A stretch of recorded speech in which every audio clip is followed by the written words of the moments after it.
Saúdo todos com a paz do Senhor. Eu convido você aí a abrir a sua Bíblia em Jó. No capítulo 23, nós vamos fazer uma leitura dos versículos 13 ao 17. Jó, capítulo 23, dos versículos 13 ao de número 17. Amém? Eu vou fazer a leitura aqui na minha Bíblia, na nova tradução da linguagem de hoje, que nos diz assim o texto bíblico. Deus faz o que quer. Quando ele decide fazer alguma coisa, ninguém pode impedir. Ele levará até o fim o que planejou fazer comigo e também realizará todos os seus outros planos. Por isso, eu perco a coragem na presença dele.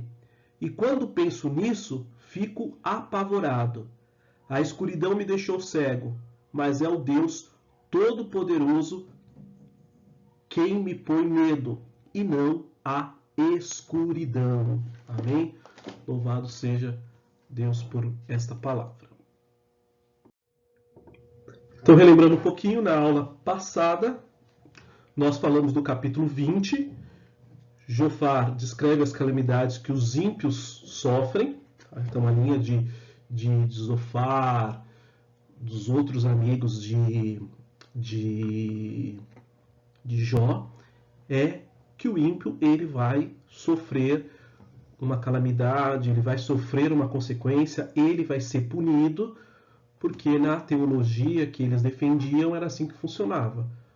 O justo era abençoado e o ímpio sofria a punição. E aí no capítulo 21, entra Jó agora com seu direito, né, de palavra, sua réplica, téplica. E aí o que ele fala? Ele mostra, traz a luz, no sentido que os ímpios, muitas vezes, eles desfrutam de prosperidade na vida. Então, assim, a ideia ali que ele tenta apontar é um erro naquele quando você segue cegamente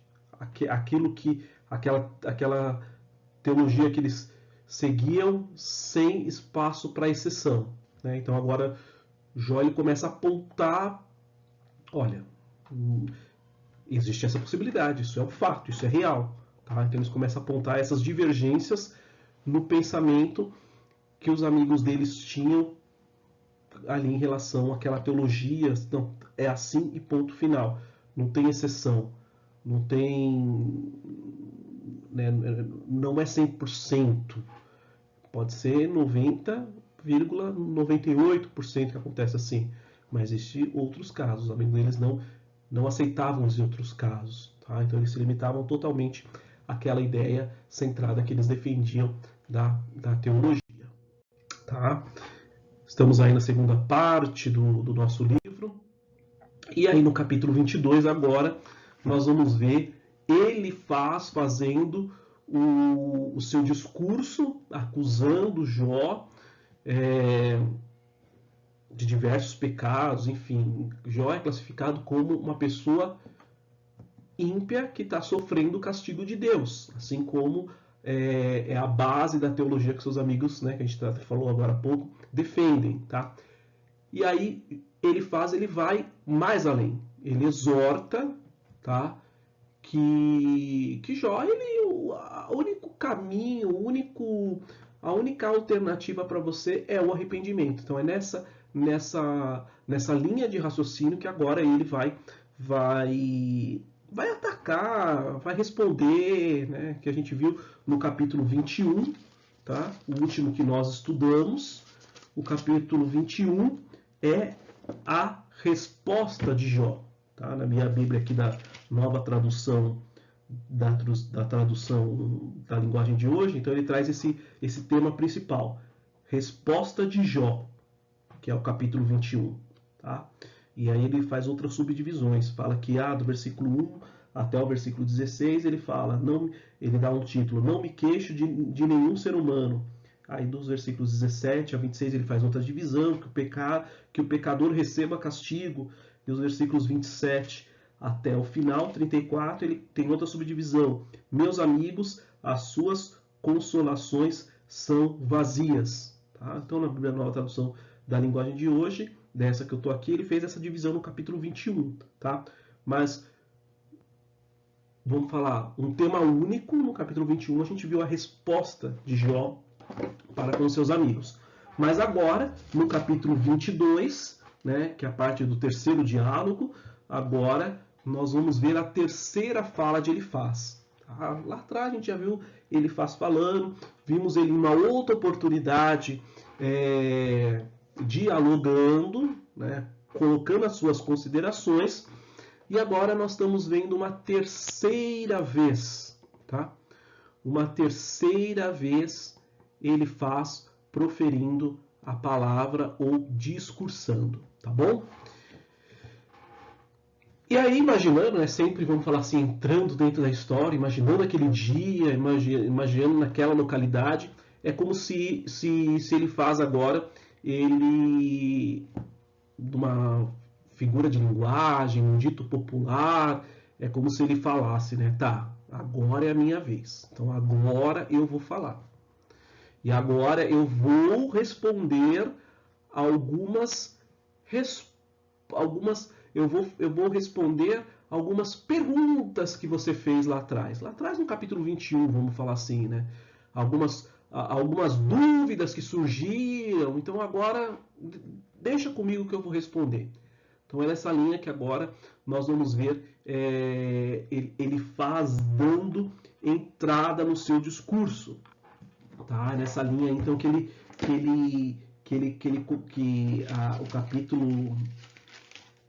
o capítulo 22 começa. Capítulo 22, né? Então respondeu Elifaz e o temita e disse. Então agora a ideia é essa. Agora ele vai começar tentar responder, fazer algumas considerações, sempre baseado ali na última palavra que Jó teve a oportunidade, vamos falar assim. Então, no versículo 2, tem-se a seguinte pergunta: porventura o homem será de algum proveito a Deus? Tá? Então, novamente, a pergunta de Elifaz, ela está muito, vamos falar assim, embasada, está na base a teologia que os amigos, que tanto Elifaz tinha e os seus amigos, tá? Essa teologia que a gente está cansado de discutir, cansado de discorrer durante as aulas, está muito clara para a gente qual que era, já falamos dela hoje no começo dessa aula, né? Era essa, os justos eles são abençoados e os injustos eles vão sofrer o julgamento de Deus aqui na Terra, né? Vamos falar assim, a lei da semeadura, tá? Então, é essa a ideia que os amigos deles defendem, tá? Semeadura, tá? Então, essa ideia aí que tanto... vamos mais falar agora, né, de Elifaz. Elifaz agora está batendo de novo nessa tecla, tá? O que é interessante a gente observar, a gente, né, ter em mente, tá? É que, como a gente viu lá no capítulo 21, Jó ele tenta trazer à luz, em algumas vezes, deixando claro que, tá, vocês estão falando então que o pecador, tá, ele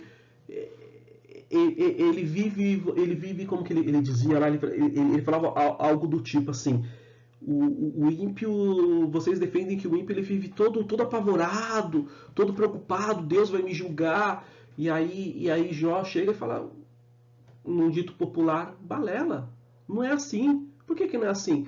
Porque o ímpio, ele nega a existência de Deus. Se ele nega a existência de Deus, então como que ele vai viver apreensivo? Na concepção dele, ele nunca vai ser julgado. Ele nunca vai... Deus vai pesar a mão sobre ele, tá? Então ele não tem medo então da tal lei da semeadura que vocês estão tanto falando que não, aquele que faz essas coisas, eles vão sofrer aqui na Terra. E existe sim, existe casos que a gente vê que não vai acontecer, tá? O que está embutido aqui, o que traz para o nosso presente, o que é o ponto, né, que eu coloquei aqui, o ponto de atenção, tá? É que quando a gente fala do julgamento, a gente fala de uma punição, pode acontecer a lei da semeadura? Pode. Vai acontecer? Talvez na maioria dos casos. Talvez a ideia de Jó ela seja algo muito concreto. Olha, o ímpio ele vai viver, ele vai desfrutar da sua riqueza. No seu velório, vamos, né, entre aspas, vai ser um mega velório, porque vai estar os amigos, vai ter aquela cerimônia. E aí? Tá? Mas o ponto que pega, o que está nessas entrelinhas, tá, para a gente, é a questão do julgamento na eternidade. Tá? A gente está falando aqui a questão da eternidade. Tá? Não lembro de cabeça, mas aquele versículo muito chave que nós sabemos lá, que após a morte segue-se o juízo. Tá? Então ali é onde vai ter a sentença. Vida eterna ou condenação eterna. Tá? Ah, mas ele fez várias coisas, não teve nenhuma justiça aqui na terra. Mas a justiça divina ela não falha.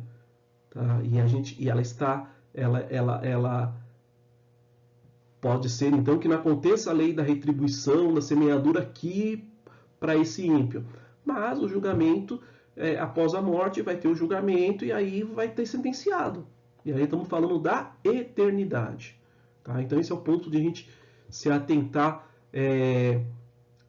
de certo modo, não ficar muito preso aqui naquele mesmo conceito dos amigos de Jó, da lei da semeadura, do julgamento aqui na terra para aquela pessoa. Tá? E que a questão mais abrangente é a eternidade, que esse ele pode ser julgado e ter a sua condenação eterna ali, mesmo que tenha desfrutado aqui, feito muitas maldades e teve viveu a sua vida teoricamente tranquila, e então o julgamento dele agora entra naquela esfera da eternidade. Justo versus temor, essas são dois termos, duas palavras que, quando a gente pega lá no comecinho da fala de Elifaz, ele usa essas duas palavras. Mas o engraçado é que quando ele usa lá atrás, vamos falar assim, que os discursos no começo, eles tinham uma entonação, e aí numa segunda fala, esse discurso, ele fica um pouquinho mais, ele sobe um patamar, tá? Ao ponto que agora estamos no terceiro discurso, então isso aqui vai se agravando no que sentido?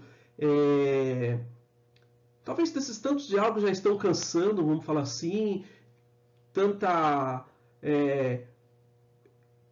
pensa num jogo de tênis, essa ação de rebater um para o outro, e aí se começa a subir o nível. Tá? Eu lembro que umas lições passadas eu até citei que um dos amigos de Jó, eu nessa ideia minha de tentar entrar na história, eu imagino ele, naquele diálogo que ele teve, vermelhão, nervoso, já sem paciência, já num tom mais elevado do que foi das outras vezes. Tá? E aqui, o que nós podemos falar de Elifaz? Ele usa esses mesmos termos, que se vocês pegarem lá atrás, você vai ver que ele fez uso dessas palavras lá no comecinho. Só que agora, o tom que ele usa esses termos, tá, está mais por aquele sentido de deboche. Né? A figurinha aqui tem essa ideia. Né? Imagina alguém falar, estou morrendo de de dor de cabeça, né? Alguém ali achando que você está mentindo, fala, ó, todinho, tá morrendo de dor de cabeça, tô com tanta dor de você, mas ali num sarcasmo, né? Tirando sarro ali, sendo irônico com você, né? Que você tá com dor de cabeça, né? Dessa ideia que ele queria falar, né? Você tá mentindo, você tá inventando, você tá só fazendo de vítima. Então ali, agora ele traz de novo essas palavras, mas agora usando então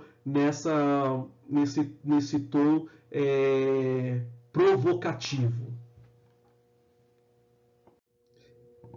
E nos versículos 5 a 6, o que nós vemos agora? Nós vemos um conjunto de palavras, tá? Nus, cansado, faminto, viúvas, órfãos. O que ele faz? Por que ele faz estar usando essas palavras? Tá? Ele usa esse conjunto de palavras para vamos né, confabular aqui, criar uma historinha, criar um cenário acusando, né, Jó de uma riqueza, vamos que eu posso falar,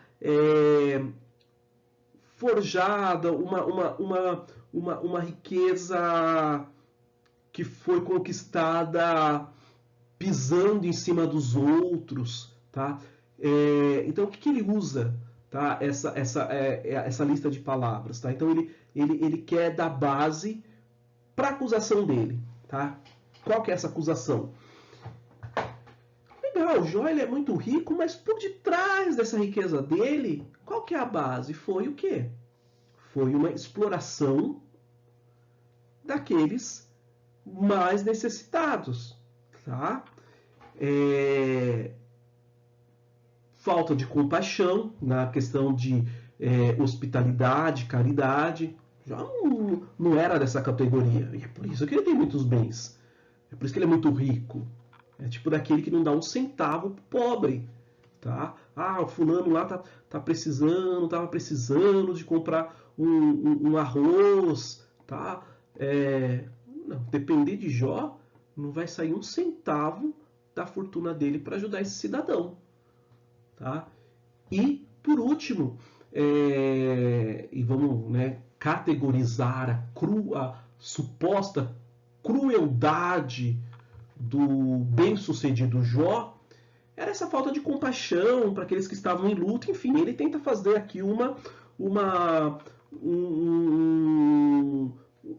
lista de categorias, né? Dos pobres, o faminto, as viúvas, os órfãos, para dar base nessa acusação dele que Jó ele era um rico, mas era um rico, eu sei como ele conseguiu as riquezas dele, tá? Foi tudo uma forma fraudulenta, tá? Então é por isso que ele cita essas ideias aqui, tá? Evidentemente que essas acusações elas são sem fundamentos, tá? Quando a gente resgata algumas partes ali de Jó, que nós estudaremos um pouquinho mais para frente, nós vamos ver Jó refutando esse tipo de pensamento, esse tipo de acusação, tá? Mas antes de a gente pensar, né, de se basear nas negações por parte do próprio Jó, vale lembrarmos o comecinho da história de Jó, tá? Então, o que fala lá em Jó, capítulo 1, versículo 8, quando começa toda aquela história, o inimigo, vamos falar assim, sondando, falando, Jó, e aí? Aí o Senhor disse, você notou meu servo Jó? No mundo inteiro não há ninguém tão bom e honesto como ele. Ele me teme e procura não fazer nada que seja errado. Olha lá, no mundo inteiro não há ninguém tão bom e honesto como ele. Tá? Então, infelizmente, os amigos de Jó, mais precisamente Elifaz, agora ele está indo numa linha de criar um cenário, criar toda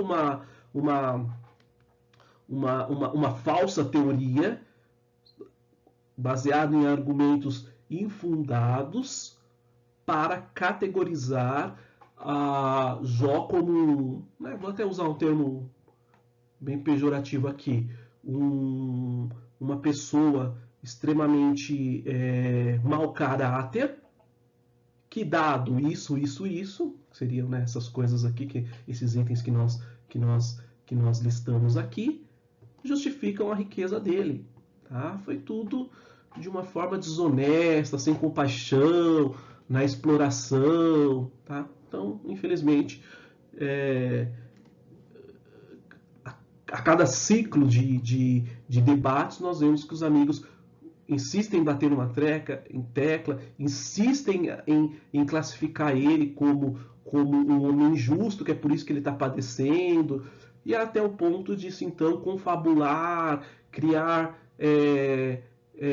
cenários que não existiram para enquadrar Jó nessa categoria, agora indo no aspecto das riquezas dele, como riquezas conseguidas de uma forma indevida, né? Uma forma fraudulenta, uma forma duvidosa.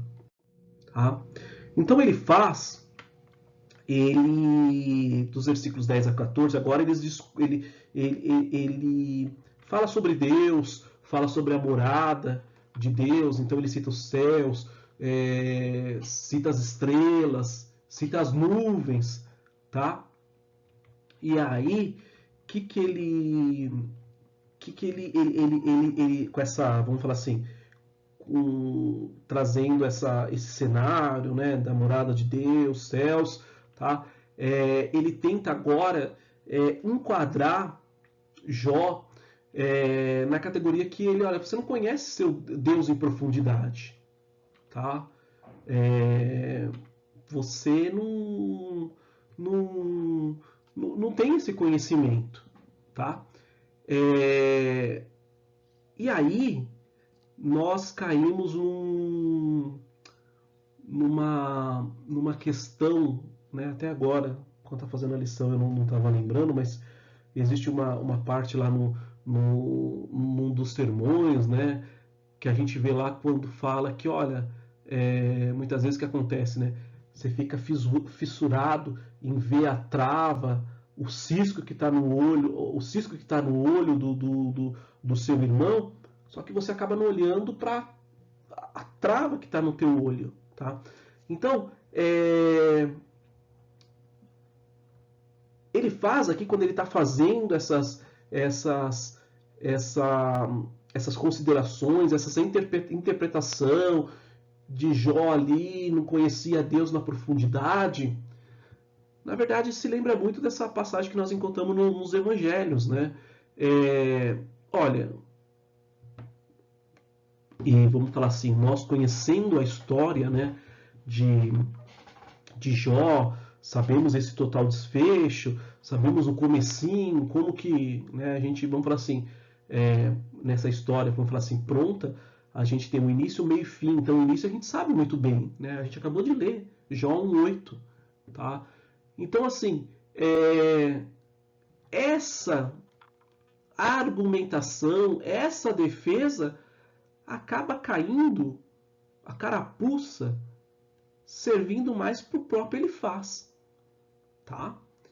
Não se enquadra aqui na categoria de Jó, não está se fazendo sentido, tá? Para Jó, tá? Mas ali, quando a gente pensa de uma forma mais abrangente, olha, a verdade é que ele não conhecia bem não. Tá falando de Jó, mas o conhecimento dele acaba sendo muito deficiente, dado, né, toda essa base, esse conhecimento que nós temos de como começou a história de Jó, que ele não era um ímpio, ele não era um injusto, aquilo era uma provação permitida por Deus, que que deu excelente, eu ia falar boa, mas boa é uma palavra muito pobre, deu excelente, como que eu posso falar, referência de Jó para o inimigo.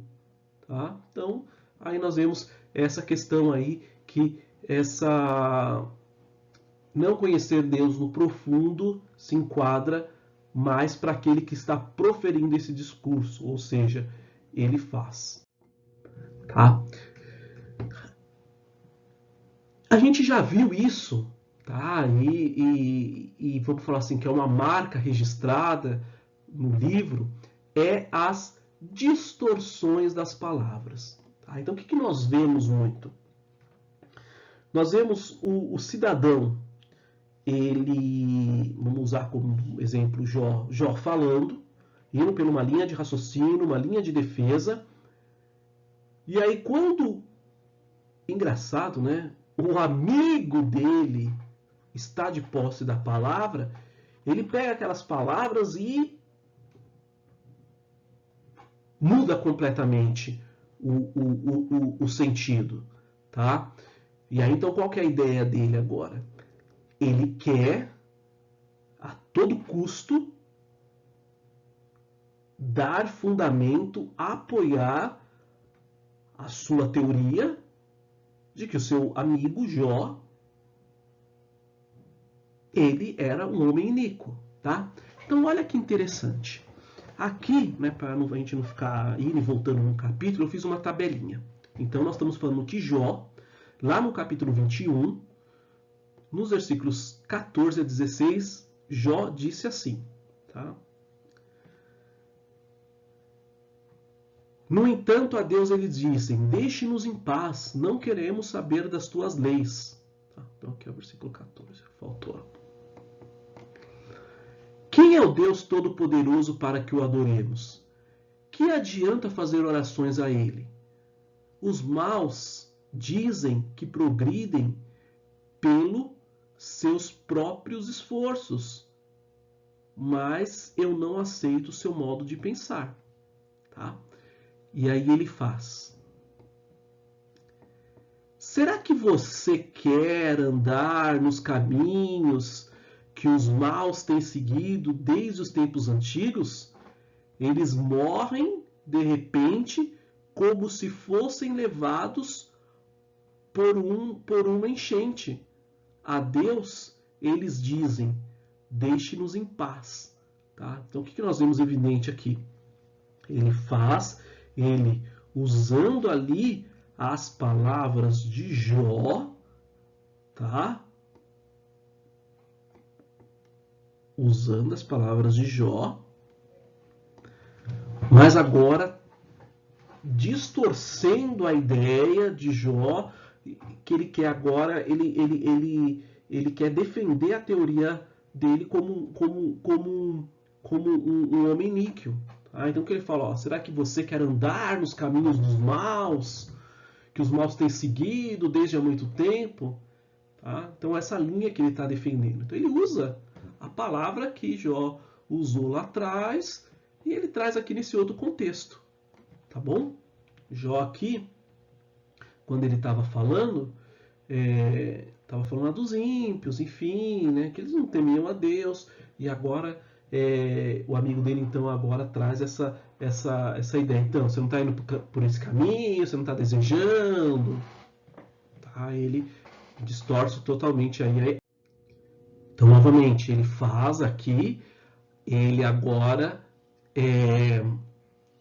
reforça aquela tese que a riqueza de Jó foi temporária, e isso acontece com os ímpios. Tá? Então, vamos montar o quebra-cabeça que supostamente ele estava juntando as pecinhas. Ó, essa riqueza toda de Jó, muito estranha, é fruto de falcatrua. Tá?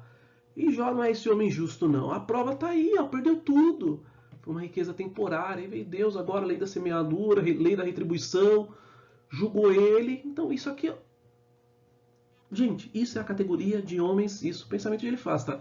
Isso é a categoria dos homens iníquos, dos injustos, tá?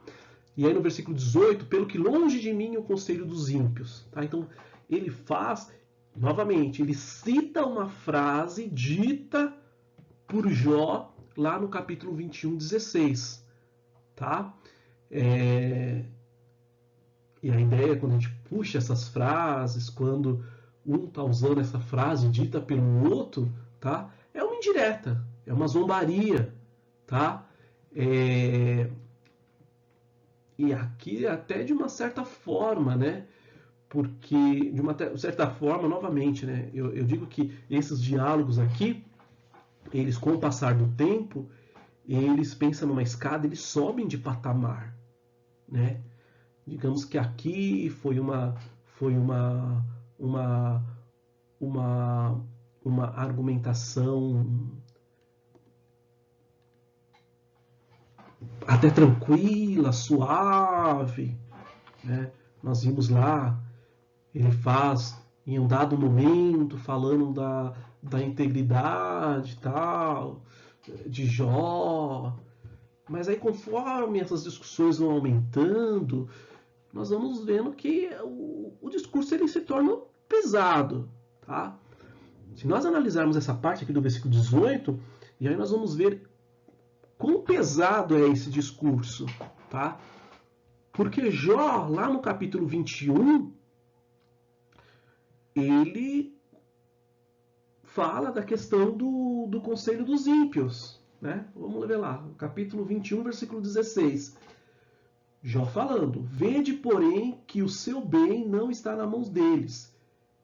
Esteja longe de mim o conselho dos ímpios. Jó falando essa frase. Esteja longe de mim o conselho dos ímpios. E olha agora lá no capítulo que nós estamos estudando, 22, o versículo 18. Ora, ele enchera de bem as suas casas, pelo que longe de mim o conselho dos ímpios. Tá? Então agora é uma zombaria. Tá? É como se fosse eu que não vou escutar o conselho dos ímpios. Que ímpio? O ímpio Jó. Entendeu? Então agora nós vemos essa, novamente, a figurinha da escada aqui. O bombardeio muito mais agressivo.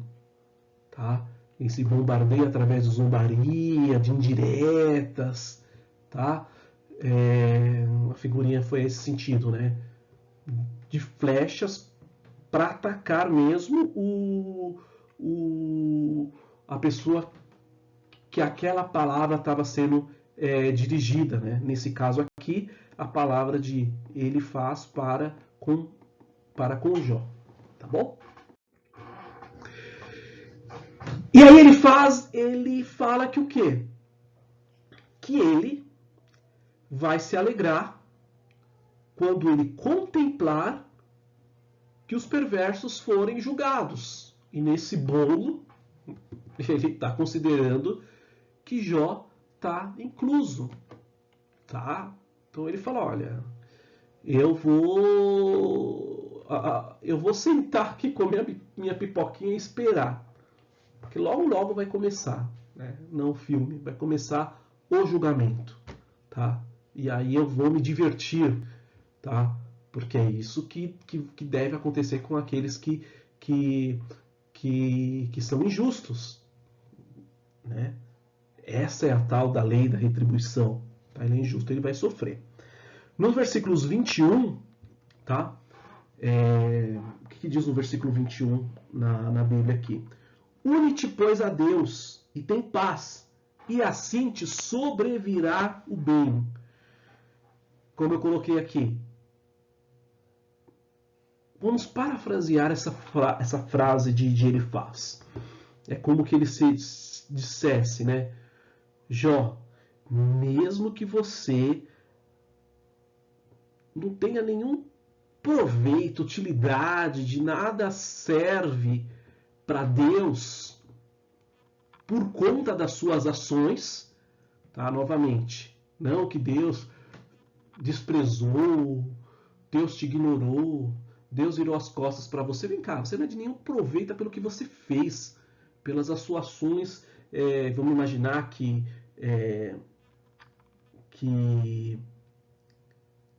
aquilo tudo, aquela relação que ele falou, que ele aproveitava do trabalho, fazia como os trabalhadores como escravo, aproveitava-se das viúvas, não tinha compaixão, tá? Então, por conta dessas suas ações, tá? Mas, vamos falar, classificando Deus na sua infinita bondade, você ainda pode se unir a Ele, tá? E aí, se a gente for pegar a nova tradução da linguagem de hoje, ele fala o seguinte, né? Jó, faça as pazes com Deus. Deixe de tratá-lo como inimigo. E assim você vai ter uma oportunidade. Que oportunidade, né? Ele dará a você tudo que há de bom, tá? Então, parafraseando, lendo na linguagem nova tradução de hoje, né? Tá falando assim, se aproxime de Deus, tá? Você fez um monte de coisa errada, não merece, mas Deus é misericordioso, então vai lá, se achegue a Deus, deixa o teu orgulho, confessa o teu erro, né? Então essa é a ideia que ele faz agora, ele passa, tá? Então, não é surpresa nossa que no versículo 22, 23, ele convoca Jó ao arrependimento, tá? Como fez outrora, tá? E que ele converta-se ao Todo-Poderoso, tá? Agora ele se apropria de uma fala de outro amigo de Jó, né? Vamos falar assim, vamos tentar colocar aqui como os supostos amigos de Jó, né? Mas ali ele faz falando do seu amigo Jofar, né? Em que ele fala que Jó deveria afastar a iniquidade da tenda dele, tá? Então fazer aquela limpeza, tirar tudo para fora que estava de errado, tá? Dos versículos 24 a 29, ele volta naquela questão da riqueza, tá? Então que ele fala, olha, o problema seu, Jó, é a tua confiança na riqueza, tá? Perdeu tudo? Perdeu, tá? Mas muda agora o seu pensamento, muda agora, né, a tua atitude, passe a confiar em Deus, mas confiar daquela mesma maneira que você confiava na tua riqueza, que você confiava no ouro, tá? Então, novamente, ele cria uma encenação, ele cria uma defesa de algo que nós, conhecedor de toda a história de Jó, enfim, nós sabemos que não tem nenhum fundamento, tá? Eu estou confabulando, estou criando teorias aqui para sustentar a minha ideia que, como sabemos, né, falando a minha ideia, ele faz, não tem uma base, não tem um fundamento, tá?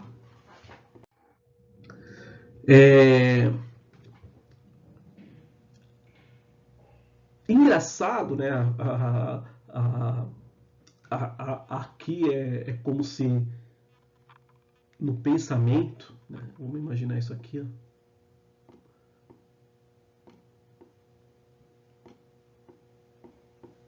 No pensamento, Jó, diante de tanto bombardeio, tivesse pensado isso, né? Não pensou, enfim, mas aqui é só um link para a gente entender, né? Esquenta não, o mundo dá voltas, tá? E de fato, né, vamos falar assim, ele proferiu uma profecia que de fato aconteceu, tá? Que livrará até ao que não é inocente pela pureza das mãos, tá? Só que de fato Deus livrou Jó, né? Não na questão que não é inocente.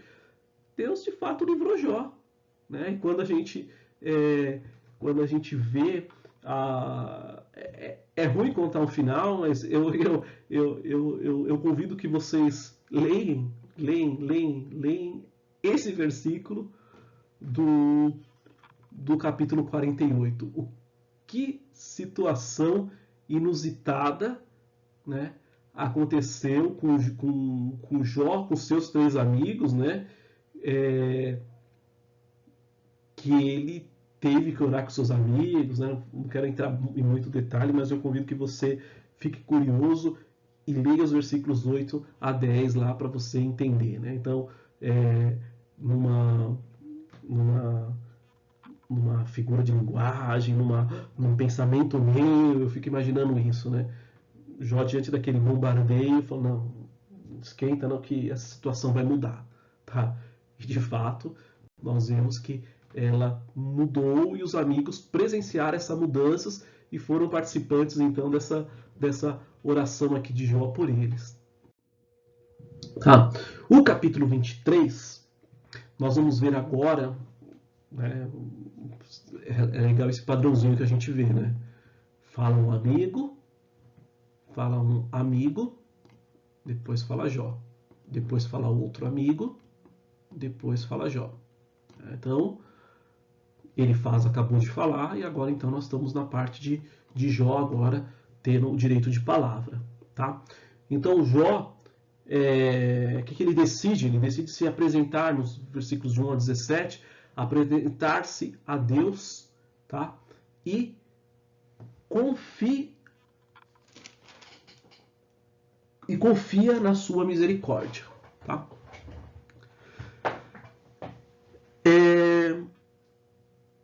Vamos se colocar no lugar de Jó. Tá? Jó estava feliz da vida? Jó estava com o coração transbordante de alegria, de felicidade? Não. Não estava. Jó estava o quê? Estava em amargura. Mas Jó do amargurado faz sentido? Faz. Né? Aqui, ó. Esse desenho aqui, nós vemos isso. Ó.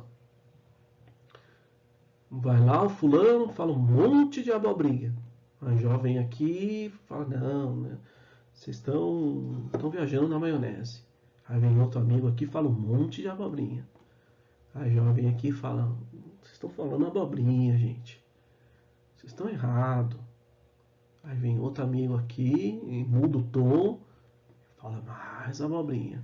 Aí Jó tem que vir aqui de novo e fazer a sua consideração. Tá? E por que essa amargura? Não vou falar revoltado, enfim. Por que essa amargura? Qual que era o motivo? Tá? O motivo era esse. Tá? Achei muito interessante essa figurinha, né? Vou tentar pegar de outra cor aqui. Tá? Por quê? Porque os amigos dele, em vez de levantarem informações verdadeiras, né? Fatos, o que eles estavam fazendo? Eles estavam fazendo fake, estavam fazendo informações falsas, acusações falsas contra Jó. Tá? E aí, nesse turbilhão de acontecimento, de sofrimento, de acusações, desse cenário que Jó está vivendo, qual que era o maior desejo dele, que ele expressa aqui nesse capítulo? Era encontrar com o Senhor. Tá? E aí, não só aqui, mas bastante claro, a gente vê isso no livro de Jó, sempre essa, como que eu posso falar? Essa ilustração voltada no campo jurídico, tá? Jurídico, que envolve um advogado, envolve testemunhas, envolve uma sentença, um julgamento, tá? Então, o que Jó está almejando? Então, novamente, né, nessa ideia aqui, nessa ilustração, nessa figura de linguagem, ele traz o cenário jurídico para dentro do contexto que eles estão vivendo, tá? E aí associando isso, que ele queria, tá? Participar desse tribunal divino. Porque no tribunal divino acabaria, né, com toda, vamos falar assim, toda essa balela que ele estava escutando, estava sendo acusado, e ali ocorreria a justiça. Vamos falar assim, o culpado, o correto seria revelado e o outro seria desmascarado, enfim, vamos pensar no correto, né? Vamos deixar até de lado ali os acusadores. A verdade seria trazida à tona num tribunal divino, tá? Então Jó, ele tem essa, e muitas vezes a gente vê ele desanimado, vê a sua esperança ali, às vezes quase desfalecendo, mas em outras situações nós vemos essa esperança como que eu posso dizer aqui, né? Ela se em alta, tá? Ela é em alta, tá? Porque então ele acredita que ele seria justificado por Deus, tá? E nesse desejo de encontrar o Senhor, tá? Qual que é a ideia? A gente acha que já faz essa pergunta, né? Se tivesse oportunidade hoje, tá de frente com Deus, que pergunta você faria para Ele? O que você questionaria a Ele, tá? A resposta de Jó era essa aqui, ó. Eu só quero saber e entender, tá? Toda essa situação, tá? Eu quero dialogar, tá? Então a ideia de Jó aqui é que ele estabeleceria então essa comunhão com Deus. Tá, vem cá, olha, eu não entendo porque eu estou passando por isso. Explica. Qual que é a justificativa? Qual que é o motivo? Qual que é o porquê? Qual que é o plano? Entendeu? Então Jó ele queria trazer esse diálogo, queria trazer esse era o objetivo, né? Mas qual que é o seu objetivo? Eu quero saber, eu quero entender. E aí nos versículos 10 e 12, provai-me e sairei como ouro. Tá? Então Jó, ele usa então o elemento ouro, lá atrás foi falado de riqueza, tá? Então ele traz agora esse exemplo, essa ideia do ouro, tá? Para expressar sua confiança, tá? Que o ouro ali é puro, tá? Puro, não tem mistura, tá? Então ele, fazendo associação com ele ali, ele seria diagnosticado da sua pureza, da sua sinceridade, não ter culpa no cartório, vamos falar assim, tá? Então essa é uma novamente, né? A gente vê em algumas situações os amigos com ataque, né? Evidentemente um ataque direto para Jó, né? Seja o amigo 1, seja o amigo 2, seja o amigo 3, tá? E aqui nós vemos um caso, né, bem direto, tá? Se vocês pegarem lá o capítulo 22, o versículo 24, você vê que essa parte aqui é uma resposta direto para as considerações que ele fez lá no capítulo 22, tá? E aí vai mais além, ó, para começo e início de papo, tá? Eu guardei o meu caminho, eu guardei o caminho do Senhor, tá? Então, esse papo aí que eu acabei seguindo o caminho dos ímpios é improcedente, tá? tá? Eu guardei o caminho do Senhor. Tá? E aí então nos versículos 13, 16, tá? Jó, ele discorre, né, sobre essa questão do que, na verdade, essa parte aqui foi a que a gente fez a nossa leitura oficial. Tá? Então ele discorre sobre o poder divino, né, e de certa forma isso que perturba ele fica preocupado. Né? A nossa leitura falava bastante isso aí. Tá? Como lição de casa, né, tem uma lição bem interessante para vocês aqui. Tá? Eu preparo essa aula, né, sempre estou pegando uma Bíblia, enfim. Mas nas últimas vezes eu estou utilizando essa Bíblia aqui, ó. Tá? A Bíblia de Estudo Pentecostal. Tá? A minha estratégia, né, na hora que eu estou preparando a aula, é ler versículo por versículo, e aí comparar com um comentário bíblico, né, tecer, entender o comentário bíblico ali, e a gente faz a aula baseado nesse comentário aí, que está sempre no final das aulas. Tá?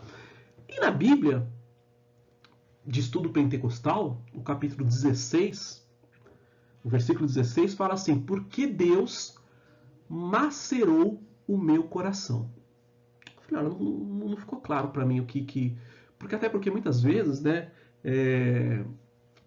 eu particularmente, eu tenho mais de um comentário bíblico, né, em especial esse que eu uso para a escola dominical, é um que ele não entra em detalhes deste versículo. Né? Você pode ver que aqui, né, esse aqui a gente pegou, baseado no comentário bíblico, ele está fazendo um comentário desses versículos. Né? Ele pega a ideia central e tá passando essa ideia aqui. Não necessariamente ele abordou versículo por versículo, né? Até porque se também na aula a gente fosse abordar versículo por versículo, as nossas aulas estariam extremamente extensas, né? Seria então algo muito extremamente detalhado. Dá para fazer? Dá. Interessante fazer? Claro, né? Mas aí a aula ficaria muito extensa, tá? Mas aí eu lendo o versículo 16, eu falei, porque Deus macerou o meu coração, tá? E aí eu falei, deixa eu então ler essa mesma frase aqui, esse mesmo versículo, na Bíblia, na nova tradução da linguagem de hoje, que a gente fez a leitura oficial. Não que isso seja um problema, tá? Mas essa Bíblia, eu deixo muito claro para vocês que eu gosto muito dela pela clareza que, em grande parte, ela traz para o leitor. Tá? Ela tenta trazer um texto ali, de fato, dos nossos dias. Então você começa, entendi, né? O texto está bem mais claro, muito mais fácil de entender. Isso não é um defeito que eu vou falar agora, mas é uma particularidade da Bíblia. Em algumas situações, acontece que a Bíblia ela une alguns versículos. Tá? E esses versículos aqui, ó, da nossa leitura oficial, que nós lemos, foi lá no versículo, capítulo 23, né? Então a gente leu o versículo 13. Quando eu li lá na nova tradução da linguagem de hoje, eu li o versículo 13, eu li o versículo 14, eu li o versículo 15 e por último eu li juntos os versículos 16 e 17. Na Bíblia, na nova tradução da linguagem de hoje, os versículos 16 e 17, eles estão unidos, eles estão unificados, tá? Então, lá na nova tradução da linguagem de hoje, não fica claro também essa expressão que está essa frase que está na Bíblia de Estudo Pentecostal, né, que é a versão Almeida corrigida. Tá? Eu falei, parece a nova tradução da linguagem de hoje não abordou fez um resumo, um contexto mais abrangente, né? E aí eu fui em outra Bíblia, eu poderia ter pegado as outras que eu tenho aqui, mas eu falei, deixa eu dar uma olhadinha nessa de Genebra. E aí a Bíblia de Genebra, ela traz esse texto e aí fica muito mais claro essa ideia, tá? Até antes de procurar na Bíblia, eu confesso para vocês que eu fui lá no dicionário, tá? um dicionário português, tá?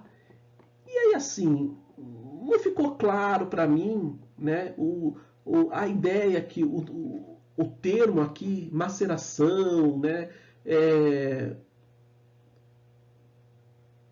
não estava tão claro, né?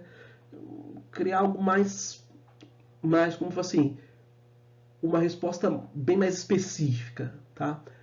E aí eu encontrei essa resposta, ficou muito claro esse versículo quando eu li em outra Bíblia, né? Então a ideia que eu quero passar aqui para vocês é justamente essa, né?